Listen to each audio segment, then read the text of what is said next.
Bienvenidos al podcast El Consultorio. Como siempre le decimos que se suscriba a nuestro canal de YouTube, Mardelis Jusino TV, si quiere ver más contenido como este. Un saludo muy especial a toda la comunidad que nos está viendo ya en Latinoamérica, en Sudamérica e incluso en España y en Alemania. Si ustedes también tienen temas de salud que son comunes, ¿verdad?, a todos los que vivimos en el mundo, pueden escribirnos a través de todas nuestras plataformas en Facebook, en TikTok, en Instagram, a través del Consultorio PR y nos puede sugerir temas y estaremos analizándolos para llevárselos a ustedes aquí en el consultorio. Este es uno de esos podcasts que a mí me encantan porque es como la ciencia, la tecnología y la medicina se combinan para traerle calidad de vida al paciente. Y tenemos el privilegio de contar hoy con uno de los mejores ortopedas que tenemos en el país. Se encuentra con nosotros el doctor Luis Marrero. Gracias por estar con nosotros. Gracias por la invitación. Usted Board Certified Spine Surgeon y Board Certified Orthopedic Surgeon. Ambas cosas. Eso es así, correcto. Que no todo el mundo tiene necesariamente esa combinación. No todo el mundo la tiene. O sea que usted es cirujano ortopeda y cirujano especializado en cirugía de columna. En cirugía de columna. Y ha ejercido en Estados Unidos también, por lo que me dicen. Sí, estuve un tiempo trabajando en la Florida. Mis dos especialidades son las hice en el estado de California. Y luego de eso regreso a la isla. Pero antes de eso estuve un tiempo trabajando en el estado de la Florida. Y bueno, obviamente no es un secreto a voces que hay una situación de los profesionales, particularmente de los especialistas en Puerto Rico. Y a mí siempre me da mucha curiosidad por saber qué motiva a un profesional del calibre como usted a quedarse en Puerto Rico, a dar sus servicios aquí. Pues mira, en mi caso regresé luego de haber estado trabajando un tiempo. Uh-huh. Y yo siempre digo que hay ciertos factores, ¿verdad?, que nos hacen afines con el lugar donde uno nace, donde uno crece, donde está la familia, donde están las amistades. Y no importa dónde uno vaya, uno siempre, ¿verdad?, mira a ese lugar con mucho aprecio y con mucho cariño. En la parte médica siempre hay una afinidad especial en la que uno tiene con los pacientes, ¿verdad?, de donde uno es, que muchas veces no la encontramos cuando estamos trabajando en otros lugares. Y uno cuando hace esa ecuación y esa suma y resta, siempre regresar está ahí, está como presente. que siempre uno piensa que en algún momento va a regresar. ¿Y ha pensado combinar las prácticas en Puerto Rico y fuera de Puerto Rico, como hacen algunos médicos? Pues en el 2015 lo hice. Estuve trabajando en Miami. Uh-huh. Y estaba haciendo como 2 semanas aquí, 2 semanas allá. Y ahí es donde te digo que uno puede ver la interacción del médico con el paciente y muchas veces, ¿verdad?, aunque no lo sepamos, es totalmente diferente. Y hay una afinidad especial entre la gente de uno. Claro. Un cariño, una cosa especial que uno muchas veces no siente cuando está trabajando en otro sitio. ¿Usted estudió medicina en Ponce? En la Escuela de Medicina de Ponce. Y desde allá me dicen que se empezó a destacar. Bueno, sí, siempre hay un asunto de disciplina, ¿verdad? Uno se traza una meta desde pequeño. Siempre fui bastante afín con la parte de la ciencia, cuando estaba en la escuela, sobre todo la biología, y eventualmente uno va creciendo y va desarrollando, ¿verdad?, este interés particular. ¿En qué momento usted decide que quiere ser médico? ¿Hay más médicos en su familia? Pues no, realmente, bueno, hay un médico en mi familia, o había, porque, ¿verdad?, él murió, que es tío mío, un tío político. Pero yo vengo de una familia que principalmente es de abogados. Mi papá fue abogado, mi hermano es abogado y ahora es juez. No, pues, estamos también. Así que yo soy un poco la oveja negra de esa familia. Al contrario, no diga eso. Yo creo que todas las familias tienen que tener un contable. Hay de todo. Un médico y un abogado. Y ahí estamos. Y quizás un ingeniero, ¿verdad? Un arquitecto. Exacto. Y entonces, todo el mundo es abogado, pero usted decide ser médico. Sí, por lo mismo, siempre desde pequeño o cuando estaba en la escuela me gustaba mucho la parte de la ciencia no era tan bueno redactando, etcétera. La parte de biología me llama mucho la atención y dice mi mamá que desde muy temprano yo decidí que medicina era lo que iba a estudiar. Así que vamos a creerle. Y de medicina a la ortopedia, ¿en qué punto eso es algo que uno identifica un poco como los abogados cuando estamos estudiando y nos adentramos en lo que es la teoría y un poco también en la práctica? Porque ambas profesiones tenemos ustedes tienen, ¿verdad?, la residencia, nosotros tenemos a través de la clínica, en mi caso de asistencia legal de la Universidad de Puerto Rico, y vamos exponiéndonos a la vida real.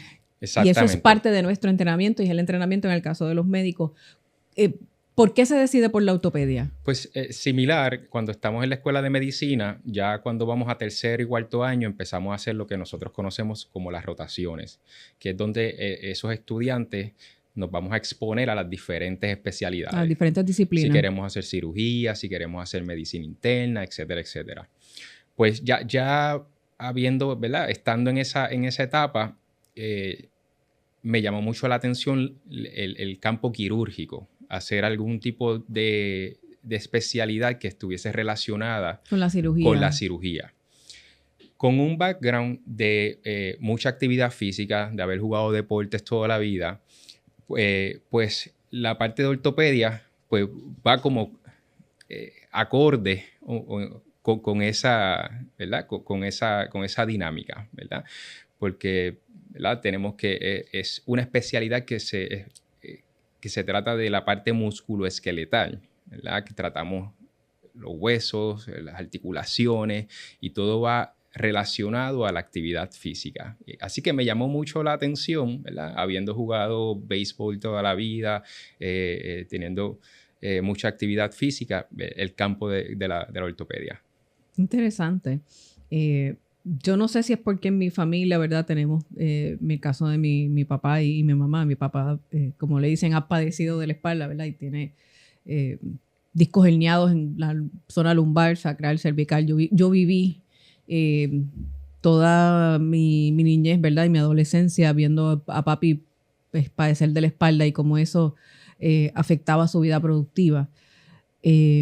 Y ahora, con los avances de la tecnología, con los avances de la ciencia, pues ha sido, ¿verdad?, es mejor para el paciente y se le da mucho mejor calidad de vida. Y en ese sentido, quiero entrar en el tema de lo que son las cirugías de columna mínimamente invasivas. Yo no sé si esto de hace 30 años, ¿verdad?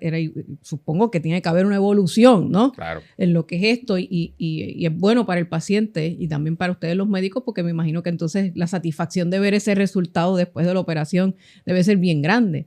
¿Qué es esto de la cirugía mínimamente invasiva?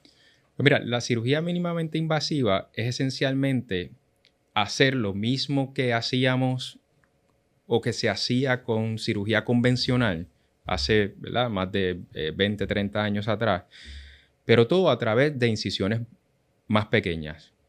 Ahora bien, los objetivos de esa cirugía, ¿verdad?, deben ser los mismos. Lo que queremos alcanzar con la cirugía mínimamente invasiva debe ser lo mismo que hubiésemos querido alcanzar con una cirugía convencional. Pero cuando hablamos de una cirugía convencional de columna, ¿es una incisión mucho más grande, es abrir completamente esa espalda, por ejemplo?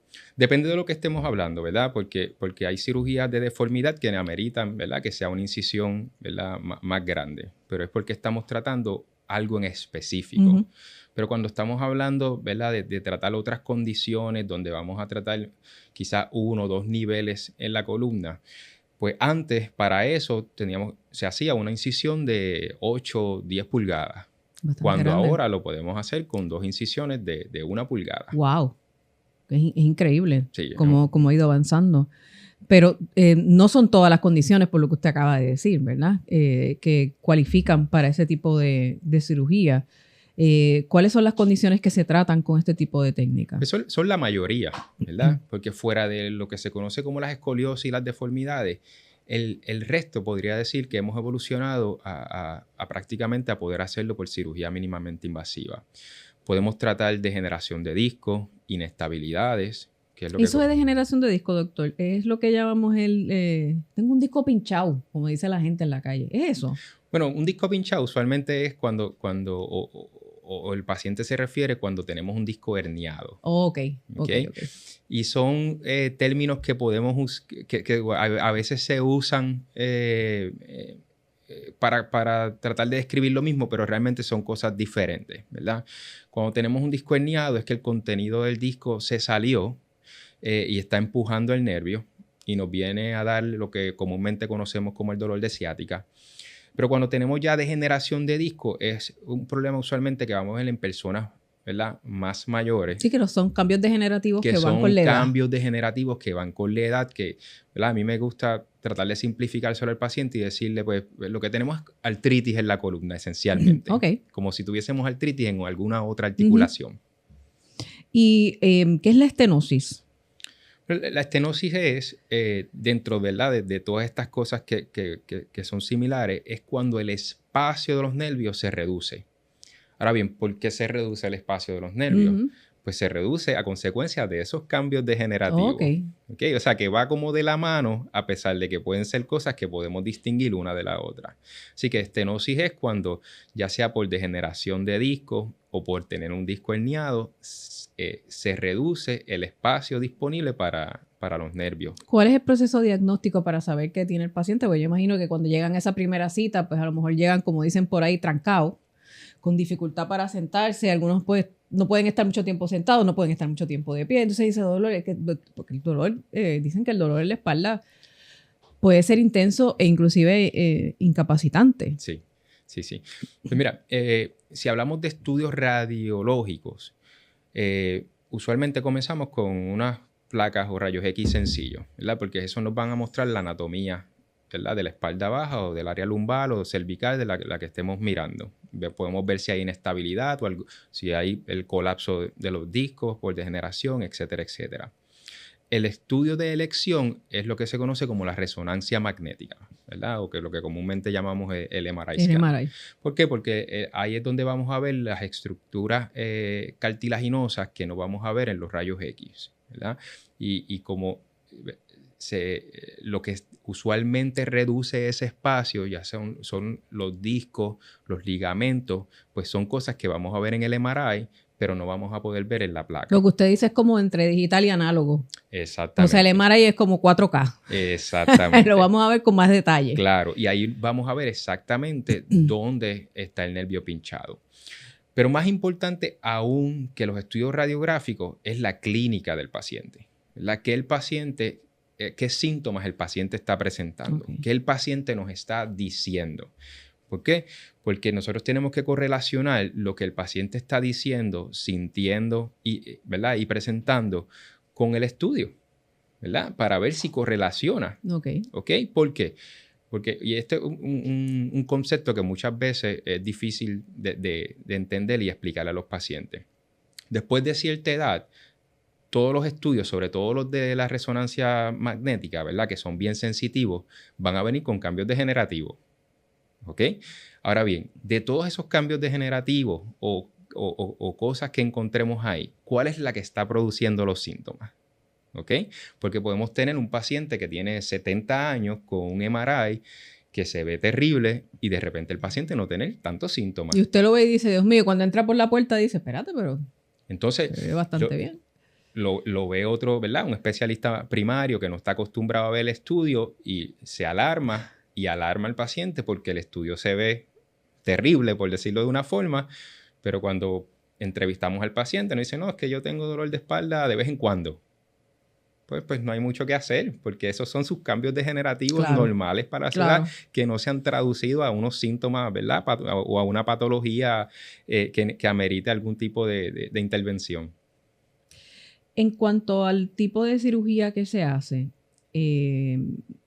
que se pueden realizar y que son mínimamente invasivas, ¿puede especificar un poco cuáles son esos tipos de cirugías que se realizan? Pues mira, hay varias cirugías que podemos realizar de forma mínimamente invasiva. La más sencilla, que no lleva implantes ni nada por el estilo, es lo que se conoce como una laminotomía o microdisquectomía, donde esencialmente con una incisión pequeña abrimos el espacio de los nervios en la parte posterior y quizás limpiamos los fragmentos de disco que se han soltado. ¿Okay? Otra Cuando usted dice limpiar, ¿es que se remueven? Es que se remueven, exacto. Porque es que el contenido, yo le digo a los pacientes, ¿verdad? Para que entiendan y en términos más... Que los discos son como si fuera una dona rellena de estas tiendas famosas que venden donas, donde el gel está dentro con una cubierta más sólida o dura por afuera, pero que si apretamos esa dona, parte de ese gel va a salir. Pues esa parte de ese gel que va a salir es el que empuja el nervio y nos causa los síntomas. Pues cuando vamos a sacar eso, ¿verdad? A hacer una laminotomía, una microdisquectomía, lo que vamos a remover es principalmente esa parte del gel que se salió de su contenido. Y entonces ya eso minimiza el dolor. Y ya eso minimiza el dolor. ¿O lo elimina? ¿O depende del paciente? Depende del paciente, pero usualmente elimina el dolor porque estamos quitando el insulto al nervio. En eso ustedes los médicos somos como los abogados, o sea, siempre va a depender. Siempre hay... Y cada caso es único, ningún caso es idéntico, pueden ser bien parecidos, pero cada caso es único. Eso es correcto, eso es correcto. Ahora bien, el otro tipo de sabor de cirugía, como yo le digo a los pacientes, que vienen de dos sabores, es las cirugías que utilizamos implantes y tornillos, ¿verdad? Y la más común en toda la nación americana es lo que conocemos como una fusión transforaminal con instrumentación, o por sus siglas en inglés, TLIF, ¿verdad? Okay. Donde por 2 incisiones más o menos como de 1 pulgada podemos remover parte del hueso de la parte posterior para poder acceder al cordón espinal, al canal, y a la parte del disco y poder vaciar, ¿verdad? Completamente ese gel del disco, y luego vamos a rellenarlo, ponerle un calzo y entonces poner los tornillos y los implantes que necesitemos. ¿Cómo la gente recibe ese tipo de explicación? ¿Se asustan o dicen, espérate, cara, yo voy a hacer como Robocop? Bueno, usualmente voy a sonar en los aeropuertos, doctor. Porque no sé si suenan. Esa es una de las preocupaciones, ¿verdad? Que si vamos a sonar en el aeropuerto, que si TSA nos va a dejar allí preso, pero eso no sucede. Vamos por partes. Vamos por parte, correcto. Bueno, siempre vienen con reserva. Obviamente son cirugías, ¿verdad? Delicadas. Son cirugías que muchas veces tienen una reputación en el pasado, que los pacientes vienen diciendo que le decían que se quedaban en sillón de rueda, que se quedaban sin caminar. Y muchas veces, ¿verdad? Arrastramos esos pensamientos y esas ideas, y siempre vienen con reserva. Pero lo importante es orientar al paciente. Me puedo relacionar a eso porque recuerdo una visita de mi papá que yo lo acompañé, jamás se me olvidó. Yo debía tener como 10 años en el Fondo del Seguro del Estado, y aquel doctor, que estoy segura que no era ortopeda, le dijo que iba a quedar en una silla de ruedas. Y fue un impacto, si para mí lo fue, todavía me emociona pensarlo. Y pues papi decidió pues no operarse, ¿verdad? Y han pasado como 30 años fáciles de esto, ¿no? Sí, pues ¿verdad? Ese tipo de retórica, pues, no lo utilizamos, ¿verdad? Porque ya no podemos... Y yo asumo que el paciente que viene a su oficina ya es un paciente de X edad. Vemos un rango, ¿verdad? La media más o menos. Un rango de edad, pero sí, ¿verdad? Por la población de Puerto Rico, ¿verdad? Que está envejeciendo. Sí vemos muchas personas mayores, porque obviamente es bien común tener problemas de las articulaciones y problemas de la espalda después de cierta edad, ¿verdad? Y los problemas son diferentes, ¿verdad? Porque el paciente mayor va a tener discos herniados, estenosis, debo decir, degeneración de disco, pero mientras el paciente, ¿verdad?, más joven va a tener problemas de discos herniados per se. O sea, y ahí son 2 grupos diferentes, ¿verdad? Volviendo a la pregunta, otro tipo de cirugía que estamos haciendo es lo que se conoce como la cirugía oblicua, ¿verdad? Que es una cirugía donde podemos entrar por el costado, ¿verdad? Hacemos una incisión, hay veces que utilizamos a un cirujano general que nos ayude con el acceso, porque vamos a entrar en la parte posterior de la barriga, ¿ok?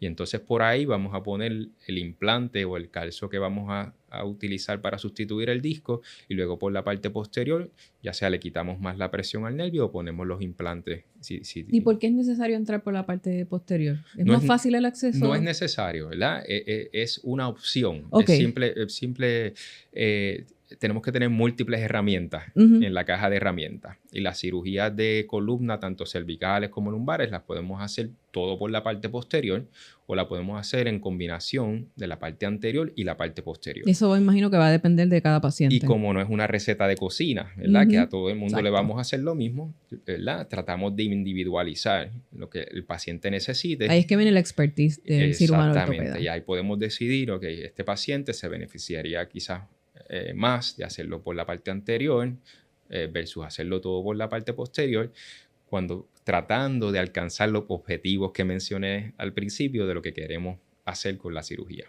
Se nos queda la pregunta de los 100,000 chavitos que ya sabía que la gente le hacía. Doctor, voy para Disney, voy a viajar. Me van a dejar allí arrestado, no voy a poder pasar, va a sonar esa máquina porque tengo 1, 2, 3 tornillos. Pues mira, yo siempre, esta es mi contestación. Yo llevo 12 años haciendo esto y no he tenido ningún paciente que haya regresado, que me haya dicho que lo hayan dejado preso en en el aeropuerto. No suena. Depende.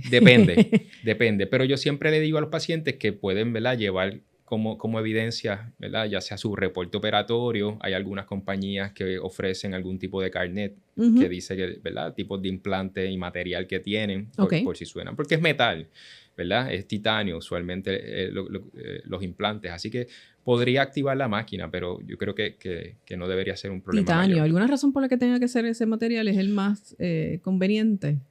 Por los módulos del metal, ¿verdad? Y cómo reacciona con el cuerpo, esencialmente. Pero se han probado cobalto cromo, las prótesis son de diferentes materiales, hay diferentes aleaciones metálicas que se utilizan. Pero mayormente es titanio. Cuando hablamos de los tornillos Ujú. y las barras en la parte para la columna, sí. Ok. Y entonces, los beneficios de esa cirugía. Que nada más de decir el nombre, ya es algo que suena bonito para el paciente. Pues como estamos utilizando, ¿verdad?, de la cirugía mínimamente invasiva, como estamos utilizando incisiones más pequeñas, pues el dolor después de la cirugía pues es menor. Así que tenemos, ¿verdad?, utilizamos menos medicamentos para el dolor, ¿verdad? Años atrás esto era un nicho grande en la nación americana, ¿verdad? Por la adicción a los narcóticos, A los opioides. a los opioides, etc. Así que utilizamos menos dolor postoperatorio y por ende utilizamos menos medicamentos para el dolor. En la cirugía per se, el sangrado, ¿verdad?, que podemos tener va a ser mucho menos porque es diferente abrir un paciente 8, 9 pulgadas versus unas incisiones mucho más pequeñas. Los riesgos de infecciones son menores. ¿Okay? Pero yo creo que una de las más importantes es la recuperación, ¿verdad? La recuperación versus una cirugía convencional es mucho más rápida. Así que pacientes que están trabajando, ¿verdad?, que no necesariamente tienen tantos días de vacaciones o de meses enfermedad. o de enfermedad para estar fuera del trabajo, pues es una ventaja porque su recuperación es mucho más rápida. Y y usted me dirá si esto es un mito urbano, porque lo he escuchado, ahora que estoy en ABC, lo he escuchado de personas que se han operado allí. Tan pronto te operan, el doctor rápido te va a parar. Depende. Depende. Ahora ahí el abogado. Depende, claro, ¿verdad? Va a depender de la escuela, de donde venga el médico o lo que el médico esté tratando de hacer o presentar. Los pacientes que yo hago ambulatoriamente, les digo que caminen en la casa, ¿verdad? Porque son pacientes que se hacen una cirugía sencilla, se pueden ir a la casa el mismo día, no hay problema que caminen. Okay. Pero pacientes, ¿verdad?, que se le hace un TLIF o un OLIF, como hablamos, que son fusiones de 1 o 2 niveles, yo los saco de la cama al próximo día, la próxima mañana, Okay. ¿verdad? Porque, ¿verdad?, el dolor postoperatorio va a estar ahí, hay que controlárselo, así que sacarlos el mismo día realmente no va a contribuir significativamente al resultado de la cirugía. Ok. Antes de entrar a quiénes son los candidatos, ¿verdad?, idóneos que usted va hablando para esas cirugías mínimamente invasivas, Puerto Rico es un país donde mucha gente tiene comorbilidades. Me imagino que a usted le llega un paciente que a lo mejor tiene algún diagnóstico en la espalda, pero es hipertenso, es diabético, o las dos, o tienen otras condiciones. Por eso es bueno estar en manos expertas, porque ustedes tienen que evaluar todo eso cuando van antes de operar. Correcto. Sí, todos esos planetas se tienen que alinear para que el paciente, ¿verdad?, pueda llegar a la cirugía con los mejores chances de los mejores resultados, ¿verdad? Y como yo le digo a los pacientes, estos son cirugías electivas al final del día, ¿verdad? Son electivas significa que lo traje de la casa con su problema a operar, ¿verdad? En muy pocos o muy raros casos son cirugías de emergencia, que hay que hacerle, no importa qué. No matter what. No matter what. Así que siempre antes de, ¿verdad?, de programar al paciente para una cirugía, se toman en consideraciones todas esas, ¿verdad?, condiciones médicas y factores, y se envía al paciente a sus especialistas para que, ¿verdad?, lo evalúen y nos digan si el paciente está apto para una cirugía, ya sea un cardiólogo, al internista, al mismo neumólogo, si el paciente tiene problemas, ¿verdad?, de los pulmones, etcétera, etcétera. ¿Y quiénes son los candidatos que pueden cualificar para este tipo de cirugías mínimamente invasivas? Como te mencioné anteriormente, yo creo que ahora mismo casi todo lo que... todas las condiciones las podríamos tratar con cirugía mínimamente invasiva, ¿verdad? Excepto, ¿verdad?, cuando hablamos de deformidad y escoliosis, porque eso es otro, ¿verdad?, otro espectro de los problemas de columna. Muy buenas noticias para los pacientes. Pero todos los pacientes, ¿verdad?, que tienen discos herniados, que tienen problemas de nervios pinchados, neuroclaudicación, todos esos pacientes los podríamos tratar con cirugía mínimamente invasiva. ¿Hay un promedio de espacio de recuperación? Porque obviamente cada paciente, lo hemos dicho, es un universo. Me imagino que hay pacientes que se recuperan bien rápido. Hay pacientes que a lo mejor le sorprenden y dicen, wow, esto es mejor de lo que yo esperaba. Y hay pacientes que les toma un poco más. ¿Hay algún promedio? Varía de persona a persona, pero en mi oficina yo le digo a los pacientes 4 semanas. 4 semanas para estar esencialmente bastante recuperado. Okay. No solo de la cirugía, las incisiones y todo, ¿verdad?, lo que se hace, pero también de darle anestesia general a un paciente. Muchas veces darle anestesia general a un paciente mayor lo saca de ese balance y entonces el número que yo utilizo en mi oficina es 4 semanas. De 4 a 6 semanas ya debemos estar al otro lado sintiéndonos mucho mejor luego de la cirugía. Antes de entrar en lo que son las cirugías de columnas navegadas, tengo una duda. ¿Hay alguna edad donde ya, después de cierta edad, ya no es recomendable? Es que eso depende de la constitución de la persona. Depende de lo que vayamos a hacer, ¿verdad? Porque... ya sea demasiado un adulto mayor que ya es una edad demasiado avanzada como para sacar algún provecho de eso. Va a depender de su condición médica y si los médicos lo evalúan y nos dicen si se puede operar, pero va a depender también de cuál es la patología y qué es lo que queremos hacer con la cirugía, ¿verdad? Cuando vamos a poner implantes y tornillos ya en un paciente muy mayor que la calidad del hueso no es la mejor porque tiene osteopenia, osteoporosis, pues ojo, ya ahí pues, posiblemente esa no sea la mejor alternativa para ese paciente. Pero quizás podemos resolverle haciéndole una cirugía sin implante.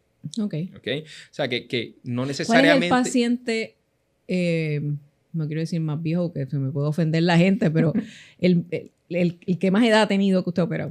En los 80 y tantos. Wow. En los 80 y tantos. Pues estaba como Coco. Bueno, es lo mismo. O sea, por ejemplo, no es lo mismo tener necesariamente un paciente masculino de 80 y tantos, que usualmente la calidad del hueso va a ser quizás mejor que una paciente fémina de esa misma edad. ¿Okay?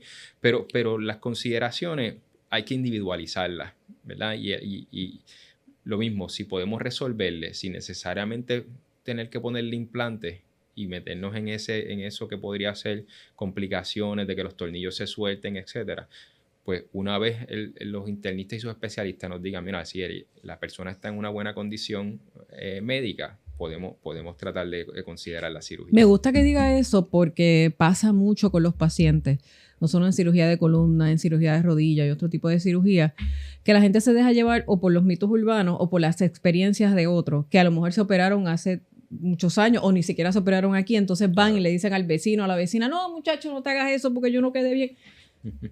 Cada paciente es un universo, no sabemos qué técnica usó, qué condición tenía, y entonces me imagino que eso es una de las cosas que le vienen a la oficina y dicen, no, pues espérese, que a lo mejor tenía otra condición, otras circunstancias, el hueso a lo mejor no era de la misma calidad como usted estaba hablando. Sí, hay que individualizar al paciente, qué es lo que está causando sus síntomas, cómo se puede resolver, pero cada uno es un universo, como bien mencionas, y hay que individualizarlo. Y también usted pone una parte importantísima, pero hay algo que se llama adherencia al tratamiento. Usted tiene que seguir las instrucciones de su médico, de su doctor o doctora. Usted tiene que hacer las cosas como se le dicen. Si requiere terapia, tiene que ir a terapia en un tiempo determinado si es que eso es necesario, porque eso también es importante. Ustedes ponen una parte, pero el paciente es otra parte bien importante en seguir esas instrucciones que ustedes le dan. Eso es así, eso es así. Yo le digo a los pacientes, ya yo hice mi parte, ¿okay? Ahora viene la parte de rehabilitación, la parte de, ¿verdad?, de tener cuidado de la cirugía que hicimos, de cuidar esos resultados, ¿verdad? Y todas esas fases son importantes, tanto antes de la cirugía, ¿verdad?, como hacer la terapia, quizás ir al manejo del dolor, luego viene la parte de la cirugía si es necesario, pero luego de eso la parte de rehabilitación, ¿verdad?, y apegarse al plan para tratar de que esos resultados sean más duraderos, sí es muy importante. ¿Qué es esto de las cirugías navegadas? Eso me suena como el mundo de la robótica. Me acerco. Va bien cerca, Okay. van bien de la mano. Pero para entender ¿verdad?, la tecnología de la cirugía navegada, tenemos que entender qué estaba antes, ¿verdad? De dónde venimos, ¿verdad?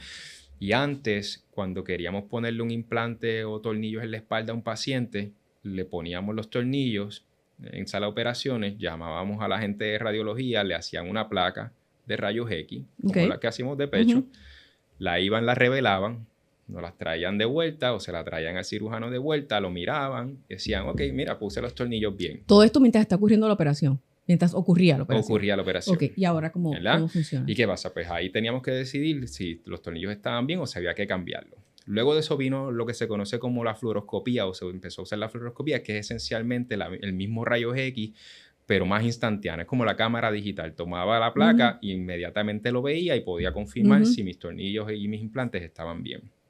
¿Qué sucede? Eso lo veíamos en 2 dimensiones, del frente y de lado, ¿verdad? Ahora, hace ya unos años empieza a desarrollar la tecnología de la navegación, donde podemos ver en tiempo real cuando estamos poniendo los implantes y los tornillos en el paciente.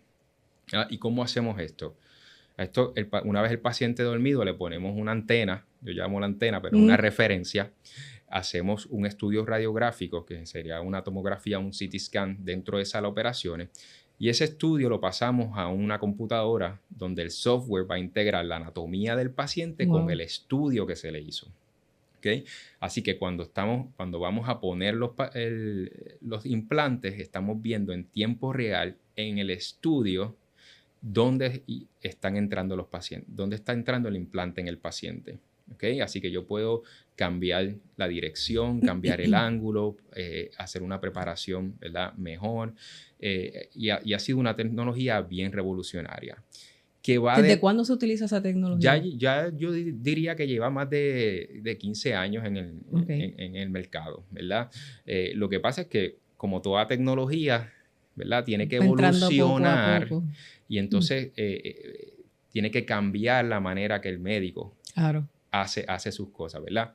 Y yo supongo que eso requiere que el médico tenga un entrenamiento previo. Y tenga un entrenamiento. Claro. Yo siempre que hablo de la cirugía navegada en conferencias digo que este tipo de tecnología sí puede hacer cambiar una práctica médica, ¿verdad? Porque hay unas tecnologías que salen y uno dice, realmente esto no me está cambiando la forma en que yo lo hago porque no tiene tantas ventajas. Pero la cirugía navegada sí. Va de la mano con la cirugía robótica porque es esencialmente lo mismo, excepto que le ponemos una capa más de tecnología al utilizar el robot y el brazo mecánico nos dice exactamente dónde vamos a poner el... Es increíble realmente, porque entonces le da mayor precisión. Mientras más precisión, mejores resultados también para el paciente. Exactamente. O sea, de las ventajas, ¿verdad?, que podemos ver con la cirugía navegada es seguridad, ¿verdad? Porque ahora sabemos exactamente dónde estamos poniendo los implantes. Los estamos pasando cerca del cordón espinal, que son, ¿verdad?, cosas bien sensitivas. Así que para evitar este tipo de riesgo y complicaciones es bien seguro, ¿verdad?, y bien preciso. ¿Son los mismos equipos que se utilizan en sala de operaciones cuando es navegada o no? ¿Y qué tipo de equipos son los que se utilizan? Pues utilizamos lo que conocemos como el brazo en O o el O-arm, en inglés, que esencialmente es un CT scan portable. ¿Verdad? El CT scan que cuando nos mandan a hacer un estudio nos meten dentro de esta cosa redonda, pero este tiene ruedas y abre, y entonces ahí podemos hacer el estudio que se va a pasar al software de la computadora y que va a analizar con la anatomía del paciente. ¿Okay? Se utilizan tornillos también. Claro, sí, porque lo que vamos a hacer es poner los tornillos que ponemos, ¿verdad? O poníamos con rayos X anteriormente, pero utilizando la navegación, ¿verdad? Porque ahora ¿El tornillo lo pone usted o utiliza la asistencia de esa tecnología para hacerlo? El tornillo lo pongo yo. Ok. ¿Verdad? En ambos escenarios el tornillo lo pone el médico, porque inclusive con el robot no pone el tornillo ni hace la cirugía. Okay. El robot lo que te dice es, por aquí va el tornillo. Okay. Pero el que está detrás de eso es la mano humana. Okay. Así que el tornillo lo ponemos nosotros y por eso es navegar, porque yo estoy viendo y navegando lo que quiero hacer. ¿Dónde se hacen esos tornillos que ustedes están poniendo en las espaldas de los pacientes puertorriqueños? Pues esos tornillos se hacen aquí en Puerto Rico. Hay unas plantas de Medtronic, ¿verdad? Hay diferentes compañías, ¿verdad? Yo utilizo principalmente Medtronic y esos tornillos se hacen aquí en la planta de Humacao. Y los pacientes me imagino que lo saben. Lo saben, algunos que lo saben. Tornillos boricua. Hay familiares que trabajan ¿verdad? En las plantas y ya saben, ¿verdad? Cuando vayas para allá, pide este tornillo o estos tornillos, porque saben la calidad, ¿verdad? Que eso representa. Es increíble, ¿verdad? Que como lo que es la manufactura se junta con la ciencia, con las mentes brillantes que tenemos aquí, con los ortopedas, para, ¿verdad?, llevarle calidad de vida a los pacientes de aquí y fuera de aquí, ¿verdad? Porque correcto. Se trabaja también fuera de aquí. ¿Algo más que quiera añadir sobre estas cirugías de columna navegada? Pues mira, yo creo que es una tecnología que vino para quedarse, que va a seguir evolucionando.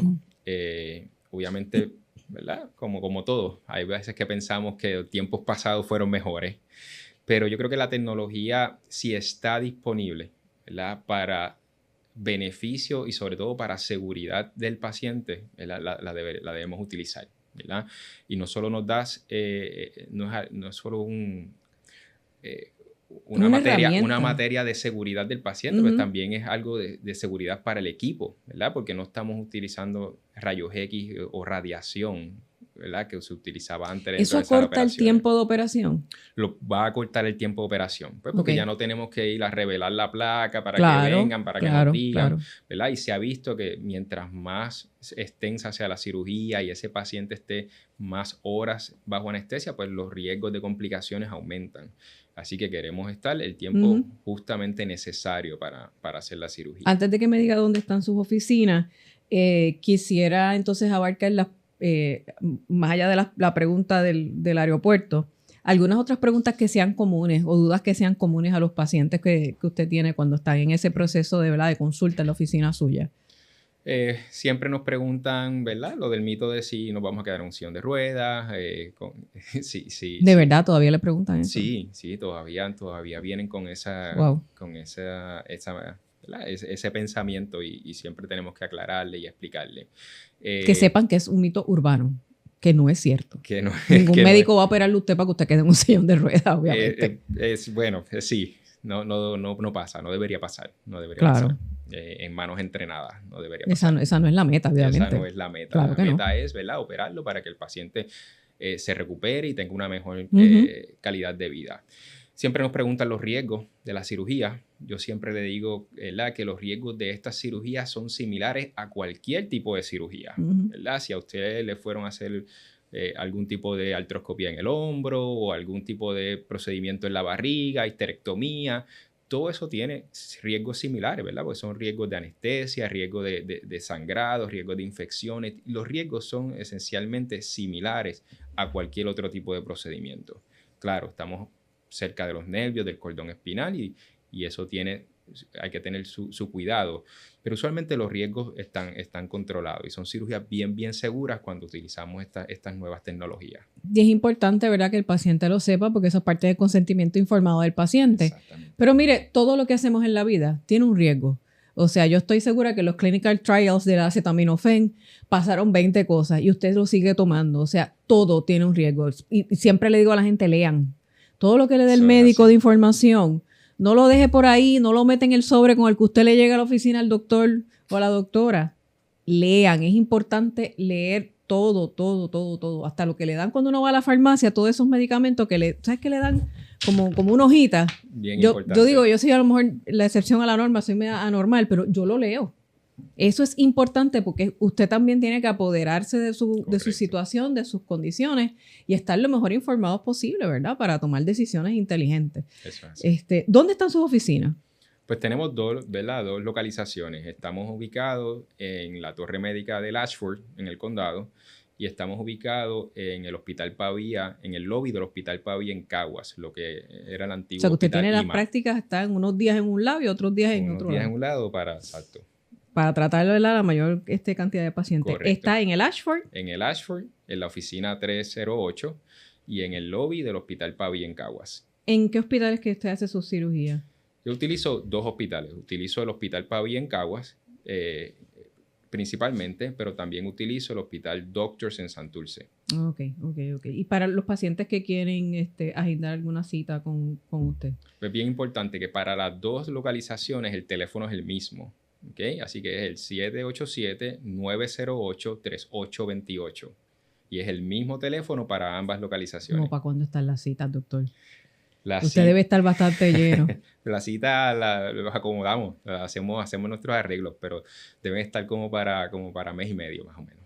Pues no, eso no está tan mal. Sí, los acomodamos. Eso no está tan mal. Pero es importante, ¿verdad? Repite el teléfono para aquellas personas que no pudieron anotarlo. El teléfono es el 787-908-3828. Gracias por estar con nosotros, doctor. No olvide compartir este podcast a todas las personas, que eso es bien común, que le duele la espalda. No sé, a mí yo conozco un montón de gente que siempre, ¿verdad?, tienen sus situaciones en la espalda. Comparte este podcast con sus amigos, con sus vecinos.